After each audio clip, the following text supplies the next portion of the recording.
Hello YouTube, welcome to Super Lorcana World. It's your one-stop shop for everything Lorcana, and we're starting off this week by looking at some of the YouTube comments from last week. Got some good ones this week. I'm very happy with the comments. You guys just keep leaving some comments and I'll keep reading them. Let's get going here. Like, comment, subscribe. We'll start with Kid Tokyo.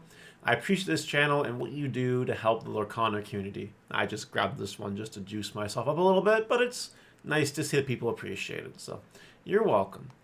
Move on here to Marcus Bot. I can't stop buying them. It's, opening those packs and just getting that serotonin from cracking them open, it's definitely a thing that happens. I'm not super duper surprised that you cannot stop. You are having that issue. I can't blame you.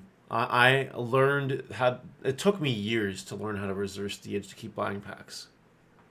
It's hard.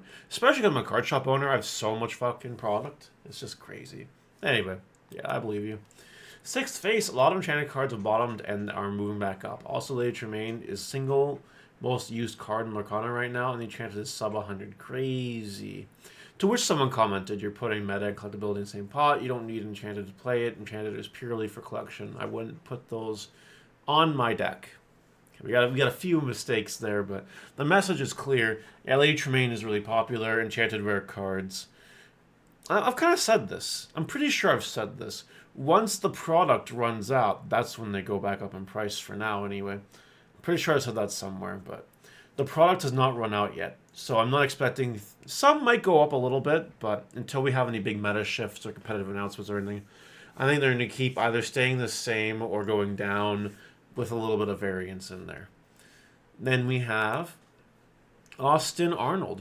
Thank you for putting it in the title. To the point, but still wanting to listen. This is my first TCG, been around Magic all my life but never jumped in. And seriously love the attitude. You and Lorcana Goons are the only Lorcana channels I watch. That's nice. That's awesome.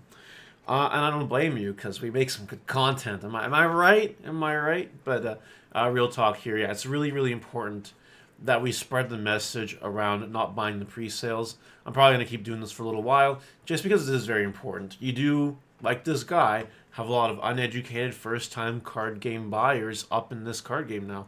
And if they don't know how to not get scammed, basically, they're going to fall for it every time. So it is super important that we take this really seriously, and we just find a way to help people that need it. That's it. That's all it is. Brian Epp, you should make a video to counter these Lorcana ban videos. I think it's outrageous calling for a ban list set 2 into the game. I agree. There's nothing in this game. Okay, there are a lot of cards in this game that, when common with other cards, they do some very scary things. They bring about very unfavorable game states. They bring about issues and complications that a lot of people don't want to deal with. That's me with set 2 right now, to be honest. However, calling for bans before there are even competitive tournaments, that's the issue I have.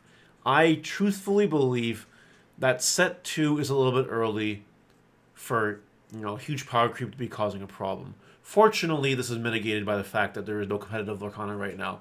So you can't walk into a tournament and get obliterated and blasted by the set 2 power creep right now. You just can't.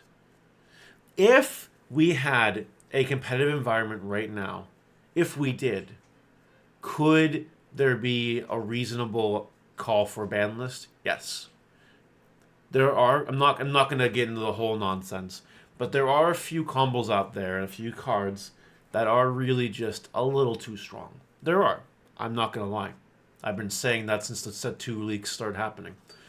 But it is too soon for a ban list. We don't even have a lot of money right in the game right now. Right now, it is all casual, except for these conventions that are trying to hold bigger tournaments, which are still casual up until Ravensburger says, here's what's happening.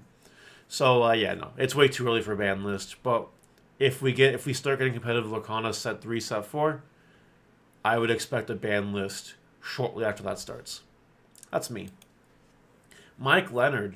Dude, you missed the Stitch Tinkerbell that was shown in the gift set. It's a little too hard. It's a little too rough, man. You gotta calm down here. We can't do everything, man. Can't do everything. Jeez. Justies 3648. How can I possibly disagree with that Eeyore take, Mario? Are you insane? Eeyore just sucks. I'm sorry. I wish ER would be better, but Ravensburger made a really bad ER to start. So hopefully they will make some really good ERs to counter out the really bad ones. That is my wish list. ER is one of my favorite characters from the Winnie the Pooh franchise. It's a shame that it was received to be so dirty. Intrepion 256. Could you get around Baloo's effect with Let It Go's ready effects or bounce effects? To which someone says, of course, bounce return to hand is not banished. Let it go down the rabbit hole. Do not banish. It won't trigger. Yep. Just generically speaking, any card that says when this is banished, do X will not activate if the card is not banished. That is just Lorcana rulings 101, and I hope that makes sense. Next, John Henson. Morph is definitely the most exciting card from every card. Okay. Morph is definitely the most exciting card from every card leaked or properly previewed. Even us casual scrubs will enjoy having copies 5 through 8 or 9 through 12 in brackets of Basil for Emerald Sapphire decks, because it will also give us copies 1 through 4 of a little Gaston and Donald Duck that you don't mind playing at the same time. There are a bunch of card drawing engines that will really enjoy this, so there's no doubt that the competitive crowd will appreciate the greater consistency too. I completely stand by this comment. Morph is crazy. Morph does a lot for the casual cards. Morph does a lot to help the shifting decks to start with. Like, there are some shift cards that are really good, but they're gate-kept by really bad cards before it. This card has the ability to change all that. So I'm excited to see what happens, and I'm sure it'll be an include if you're playing the ink that Morph is, to throw in your shift decks to see if you can get out more consistent shift pieces. Time will tell, of course, but I do believe this card will see play in the meta and casual play as well. And the final comment today goes to MJP3898. The Cursed Mofoc looks to be amazing in a Steel Emerald discard. At worst, you bait removal. Usually you'll get 2 lore and opponent goes -1 in card advantage. At best, you do all that and you go +1, 2, 3, 4 if you have Prince drawn out. It's true.